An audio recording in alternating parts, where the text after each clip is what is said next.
Hello friends, welcome to our you can speak kit and concept. आज का जो मैं क्वेश्चन सर से पूछने वाली हूँ ना, वो ग्रामर वाला क्वेश्चन। इट मींस ये क्वेश्चन टैग के ऊपर क्वेश्चन पूछने वाली हूँ। बहुत बड़ा कंफ्यूजिंग टॉपिक। तो देखिए गाइस, आई हैव ईटन का क्वेश्चन टैग बहुत ही इजी होता है। आपको भी मालूम होगा हैवंट आई होता है। तो क्या उसी प्रकार से आई हैव अ कार का क्वेश्चन टैग हैवंट आई होगा या डोंट आई होगा? Same thing, he has a car का क्वेश्चन टैग हैजंट ही होगा या डजंट ही होगा? कौन सा होगा, कौन सा सही है, कौन सा गलत है? मालूम है तो तुरंत मुझे कमेंट करके बताओ। यदि नहीं मालूम है तो बेटर एक्सप्लेनेशन के लिए पूरे वीडियो को ध्यान से देखिए। तो सर, मेरा जो क्वेश्चन है वो आपको समझ में आ गया होगा और हमारे स्टूडेंट्स यहाँ पे बहुत टाइम कंफ्यूज हो जाते हैं। तो सर, मुझे तो मालूम है कौन सा होगा, लेकिन एज ए स्टूडेंट मैं जो भी मेरे स्टूडेंट्स की जो दिक्कतें हैं वो आपके सामने लेकर आए, आप उनको शॉर्ट आउट करने की कोशिश कीजिए। Yes madam, very good question. आपका क्वेश्चन क्या है मैडम? अगर आई हैव ईटन का क्वेश्चन टैग हैवंट आई हो सकता है, तो आई हैव अ कार का क्वेश्चन टैग क्या हैवंट आई हो सकता है? अगर मैं आपको बोलता हूं मैडम ये सेंटेंस गलत है, ही has a car, question tag गलत है, हैजंट ही नहीं करना है। हाँ, यहाँ पे अगर मैं बोलता हूँ हैवंट आई, ये सही है, लेकिन यहाँ पे यह गलत है। ऐसा क्यों? ही हैज अ कार का एड क्वेश्चन टैग क्या हैजंट ही होता है और डजंट ही होता है। लेकिन एड क्वेश्चन टैग क्या होता है मैडम? देखो, अनुप्रश्न जोड़ा हम उसे बोल सकते हैं। हम किसी सेंटेंस को क्वेश्चन की टैग लगाते हैं। एक प्रकार का क्वेश्चन होता है, वो लड़का होशियार है, नहीं है क्या वो? इसका मतलब वो लड़का होशियार है। गीता गरीब थी, नहीं थी क्या वो? तो नहीं थी क्या, यह क्या है? टैग है। दिए हुए सेंटेंस को हम क्वेश्चन का टैग लगाते हैं, तब क्वेश्चन टैग होता है। लेकिन यह कंस्ट्रक्शन हम कैसे बनाते हैं, यह हमने ग्रामर के कोर्स में पढ़ा है। अगर आप देखोगे यहाँ पे ही इज क्लेवर का क्वेश्चन टैग मैंने कैसे बनाया है, ही इज क्लेवर कॉमा दिया है, उसके बाद यहाँ पे जो इज है एज अ हेल्पिंग वर्ब मैंने यहाँ पे लिया है, उसके बाद पर के सेंटेंस में नॉट है क्या? नो सर, इसीलिए मैंने नॉट की एडिशन की, लेकिन वो शॉर्ट टर्म फॉर्म में की, इजंट। और उसके बाद मैंने इस सब्जेक्ट को पर्सनल प्रोनाउन के फॉर्म में रखा, isn't he. Geeta was poor, Geeta गरीब थी, wasn't she, नहीं थी क्या वो? ये क्वेश्चन टैग होता है। क्योंकि दर्शकों, अगर आपको ये क्वेश्चन समझना है, उससे पहले क्वेश्चन टैग्स क्या होते हैं ये पहले आपको समझना पड़ेगा। गीता वाज पुअर, गीता गरीब थी, दिया हुआ सेंटेंस मैंने एज इट इज लिखा, कॉमा लिखा, उसके बाद मैंने हेल्पिंग वर्ब को लिखा, उसके बाद मैंने क्या किया? ऊपर के सेंटेंस में नॉट था क्या? नो सर, इसलिए मैंने नॉट की एडिशन की। Yes. लेकिन मैंने वाज नॉट ऐसा नहीं बोला। नो। उसके बाद मैंने सब्जेक्ट को लिया, लेकिन सब्जेक्ट या गीता के है पर्सनल प्रोनाउन के रूप में है। आई हैव ईटन, अगर मुझे इस सेंटेंस का क्वेश्चन टैग बनाना है तो मैं कैसे करूंगा? दिया हुआ सेंटेंस में एज इट इज लिखूंगा, आई हैव ईटन, उसके बाद मैं हेल्पिंग वर्ब को रखूंगा हैवंट, और उसके बाद मैं आई को रखूंगा, क्योंकि आई क्या है? यह पर्सनल प्रोनाउन है। ही हैज सीन, उसने देखा है क्या? नहीं देखा है उसने। ही हैज सीन, हैजंट ही, क्या नहीं देखा उसने? इसका मतलब उसने देखा है। तो एक प्रकार के क्वेश्चंस होते हैं। लेकिन आपका क्वेश्चन क्या है मैडम? अगर आई हैव ईटन का क्वेश्चन टैग हैवंट आई हो सकता है, तो आई हैव अ कार का क्वेश्चन टैग क्या हैवंट आई हो सकता है? अगर मैं आपको बोलता हूं मैडम ये सेंटेंस गलत है, ही has a car, question tag गलत है, हैजंट ही नहीं करना है। हाँ, यहाँ पे अगर मैं बोलता हूँ हैवंट आई, ये सही है, लेकिन यहाँ पे यह गलत है। ऐसा क्यों? तो इससे पहले हमने क्वेश्चन देखा था मैडम, हैव हैज हैड का उपयोग हम कैसे कर सकते हैं। तो हैव हैज हैड क्या है? अगर मैं आपको पूछता हूँ तो आप मुझे बताओ हैव हैज हैड क्या है? प्राइमरी हेल्पिंग वर्ब भी मेन वर्ब भी है। इसका मतलब मेन वर्ब के रूप में भी काम करेंगे और हेल्पिंग वर्ब के रूप में भी काम करेंगे। आई हैव ईटन, यहाँ पे हैव का रोल क्या है? यहाँ पर हैव सर हेल्पिंग वर्ब की तरह यूज हुआ है, क्योंकि हैव के बाद क्या है? वर्ब को थर्ड फॉर्म है। Third form. तो यहाँ पे हैव हेल्पिंग वर्ब है, इसलिए मैंने हेल्पिंग वर्ब को यहाँ पे रखा, लेकिन ऊपर के सेंटेंस में नॉट नहीं था, इसलिए मैंने नॉट की एडिशन की। लेकिन कैसे की? शॉर्ट टर्म फॉर्म में। Yes. उसके बाद मैंने सब्जेक्ट को रखा, आई को रखा, आगे क्वेश्चन मार्क को मैंने रख दिया। लेकिन आपका जो क्वेश्चन है आई हैव कार, अब मुझे बताओ madam I have a car, अगर मैं ऐसा बोलता हूँ तो यहाँ पे हैव का रोल क्या है? आई हैव अ पेन, तो यहाँ पे हैव क्या है? सर मेन वर्ब है, आगे किसी भी प्रकार का वर्ब नहीं है, तो यह मेन वर्ब है। और यहाँ पे हैव का रोल क्या है? हेल्पिंग वर्ब है, क्योंकि हैव के बाद क्या है? वर्ब का थर्ड फॉर्म ईटन है। ही के बाद क्या है? यहाँ पे मेन वर्ब। वर्ब को यस यस है, यस। उसके बाद पेन है, इट मींस वर्ब नहीं है, तो ये कौन सा टेंस है? सिंपल प्रेजेंट टेंस है, पोजीशन वाला है। He had eaten a mango and he had a pen, यहाँ पे हैड का रोल अलग है और यहाँ पे हैड का रोल अलग है। क्या है? क्या आप हमारे दर्शकों को बता सकते हो? यस सर, यहाँ पर हेड का रोल हमने हेल्पिंग वर्ब की तरह किया है और यहाँ पर हेड हमारा मेन वर्ब की तरह आया है, मेन वर्ब के रूप में काम कर रहा है। तो यही आपको समझना है।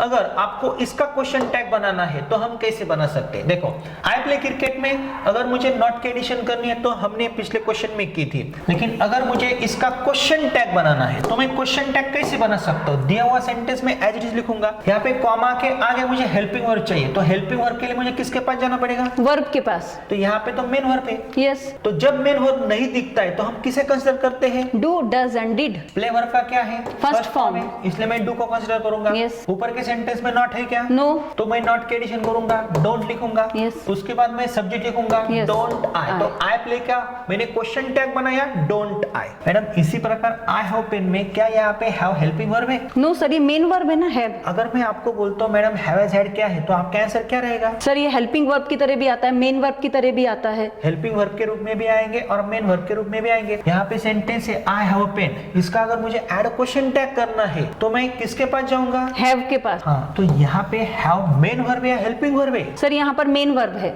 मेन वर्ब है, क्या हेल्पिंग वर्ब है यहाँ पे? No sir. हाँ, अगर हेल्पिंग वर्ब आता तो तुरंत हम हैव को कॉमा के आगे रख सकते थे ना। Yes. लेकिन यहाँ पे हैव आपको क्या बोलेगा? मैं मेन वर्ब हूँ, मुझे क्वेश्चन टैग बनाते समय हेल्पिंग वर्ब जैसा यूज मत करो, क्योंकि यहाँ पे मैं क्या हूँ? मेन वर्ब के रूप में काम कर रहा हूँ। तो यहाँ पे अगर मेन वर्ब के रूप में मैं काम करूंगा तो ऑब्वियसली आपको क्या करना पड़ेगा? मेन वर्ब है तो आपने डू को कंसीडर किया था। Yes. इसी प्रकार से हैव है तो आपको क्या कंसीडर करना पड़ेगा? डू। तो डू डज डिड का रूल इतना इंपॉर्टेंट है, इसी प्रकार से हेल्पिंग वर्ब्स इतने इंपॉर्टेंट है। तो यहाँ पे हैव में से मैं किसको कंसीडर करूंगा? डू को। उसके बाद मैं नॉट को रखूंगा। Yes. और उसके बाद मैं सब्जेक्ट को लिखूंगा Yes. Don't I. मेरे पास पेन है, नहीं है क्या? इसी प्रकार से ही प्लेस क्रिकेट का एड क्वेश्चन टैग करना है। आप कैसे करोगे?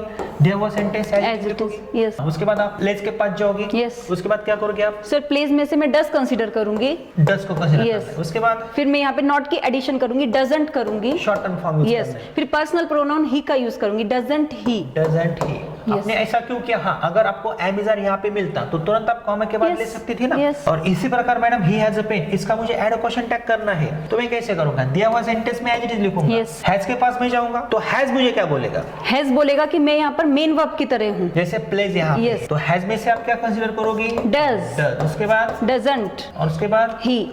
डजंट ही। अगर आप हैजंट ही करती तो क्या ये सही होता? नो सर, रॉन्ग होता। रॉन्ग होता। ही प्लेड क्रिकेट का आप ऐड क्वेश्चन टैग कैसे करोगे? वेरी इजी सर, दिए हुए सेंटेंस को एज इट इज लिखेंगे, कॉमा लिखेंगे और इस प्लेड में से हम डिड कंसीडर करेंगे और डिड को लगाएंगे हम नॉट, और आफ्टर दैट यहाँ पे जो पर्सनल प्रोनाउन है वो यहाँ पर एज इट इज लिख करके कॉमा यहाँ पर हम क्वेश्चन मार्क दे देंगे। Didn't he. इसका क्वेश्चन टैग करना है। बिल्कुल सेम है, जैसे प्लेड का किया था वैसे ही हम यहाँ पर करेंगे। इस हेड में से डिड कंसीडर करेंगे, एज इट इज सेंटेंस लिखेंगे, कॉमा लगाएंगे। डिड है तो डिड के साथ में हम यहाँ पे नॉट की एडिशन कर देंगे और उसके बाद में पर्सनल प्रोनाउन ही का यूज करके क्वेश्चन मार्क दे देंगे। इट मींस डिडंट ही ऐसा सेंटेंस बन जाएगा। अगर मैं हैडंट ही करता तो? सर सेंटेंस एब्सोल्युटली रॉन्ग होता, क्योंकि यहाँ पे हैड का उपयोग मेन वर्ब जैसा ही करना है इसीलिए। तो यहाँ पे देखो आई प्ले क्रिकेट का क्वेश्चन टैग हमने डोंट आई किया। कैसे किया? हमारे दर्शकों को समझ आया होगा। ही प्लेज क्रिकेट का क्वेश्चन टैग हमने डजंट ही किया। राम प्लेड क्रिकेट का क्वेश्चन टैग डिडंट ही किया। इसी प्रकार से आई हैव ईटन का क्वेश्चन टैग आपने क्या किया? Haven't I. Haven't I. यहाँ पे हैव का रोल क्या है? हेल्पिंग वर्ब के रूप में, इसलिए हमने हैवंट किया। लेकिन अभी देखो आई हैव अ कार का क्वेश्चन टैग आपको करना है। कैसे करोगे आप? Sir it's very easy. इस हैव में से मैं डू कंसीडर करूंगी, कॉमा लगाएंगे, डू लिखेंगे, उसके बाद में नॉट की एडिशन करूंगी। इट मींस यहाँ पे शॉर्टन फॉर्म डोंट का यूज करेंगे और आई को हम एज इट इज लिख करके यहाँ पे क्वेश्चन मार्क लगा देंगे। ही has a car. Very easy. इस हैज में से मैं डज कंसीडर करूंगी, कॉमा लगाएंगे, डज लिख देंगे और डज में नॉट की एडिशन कर देंगे, डजंट हो जाएगा और ही को हम एज इट इज लिख करके क्वेश्चन मार्क लगा देंगे। Very good. Ram had a car. It's very easy sir, comma लगाएंगे और इस हैड में से अब मैं डिड कंसीडर करूंगी। इट मींस यहाँ पर हम कर देंगे डिडंट, नॉट की एडिशन और इस राम का पर्सनल प्रोनाउन में ही का यूज करूंगी। आफ्टर दैट यहाँ पे क्वेश्चन मार्क लगा देंगे। Very good madam. तो ये क्वेश्चन है। अभी मुझे बताओ I have seen a tiger and I have car. Question tag आपको तुरंत बनाने हैं। Yes. I have seen a car, यहाँ पे हैव क्या है? सर यहाँ पर हेल्पिंग वर्ब है, तो इसका क्वेश्चन टैग कैसे बनेगा? Haven't I. Haven't I question mark. I have a car, इसका क्वेश्चन टैग क्या होगा? Don't I. क्यों होगा? क्योंकि हैव को यहाँ पर मेन वर्ब की तरह ट्रीट किया है, इसमें से हमने डू कंसीडर किया यहाँ पे है। हमें डू को कंसीडर करना होगा। Yes. यहाँ पे हमको डू को कंसीडर नहीं नहीं करना करना होगा। होगा। क्यों नहीं? क्योंकि यहाँ पे हैव का रोल क्या है? सर हैव यहाँ पर हेल्पिंग वर्ब की तरह काम कर रहा है, यहाँ पे हैव मेन वर्ब की तरह, he has seen a tiger, यहाँ पे हैज का रोल क्या है? हेल्पिंग वर्ब की तरह। तो क्वेश्चन टैग बनाते समय हैजंट ही।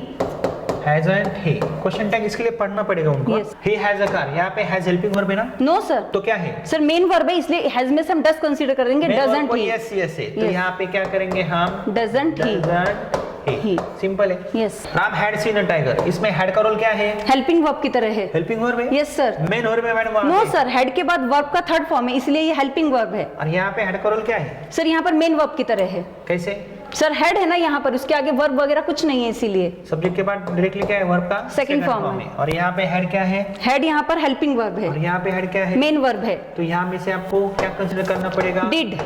डिड। अगर मैं यहाँ पे Ram had a car, hadn't he ऐसा करता हूँ तो ये क्वेश्चन टैग सही होता? नहीं होता सर ये। क्यों? क्योंकि यहाँ पर आपने हेड को हेल्पिंग वर्ब की तरह कंसीडर किया, जबकि यहाँ पे मेन वर्ब है। यहाँ पे मेन वर्ब, तो यहाँ पे आपको डिड ही कंसीडर करना पड़ेगा। तो दोस्तों ऐसे कई सारे क्वेश्चंस हैं। अगर आपको ये टॉपिक डिफिकल्ट लगता है तो आपको क्या करना है, तो तुरंत आप हमारे ग्रामर के कोर्स में जा सकते हो। लेकिन उससे पहले दोस्तों आपको एक खुशखबरी है, हमारा 60 to 90 डेज का स्पोकन इंग्लिश का कोर्स है, बहुत ही अच्छा है कि जिसमें आपको 4 बुक्स मिलते हैं, रिकॉर्डेड कोर्स है, मोर देन 200 वीडियोज है। हमारे स्पोकन इंग्लिश के और ग्रामर के टेक्निक्स अलग है। लेकिन अगर आप यह 60 to 90 डेज का स्पोकन इंग्लिश का course along with 4 books purchase करते हो तो 4 बुक्स आपके पते पे आपको मिल सकती है। और किसी भी एग्जाम में अच्छे मार्क्स प्राप्त करने के लिए ग्रामर के बहुत अच्छे टेक्निक्स हमारे पास है। और फ्रेंड्स, अगर आपको हमसे ऑनलाइन क्लासेस के माध्यम से जुड़ना है तो तुरंत आप हमें संपर्क कर सकते हो। मोर देन टेक्निक्स हम आपको प्रोवाइड करेंगे और स्टेप बाय स्टेप आगे जाएंगे। तो फ्रेंड्स, आगे के क्वेश्चन के लिए आपको तैयार रहना है और स्टेप बाय स्टेप ही आगे जाना है।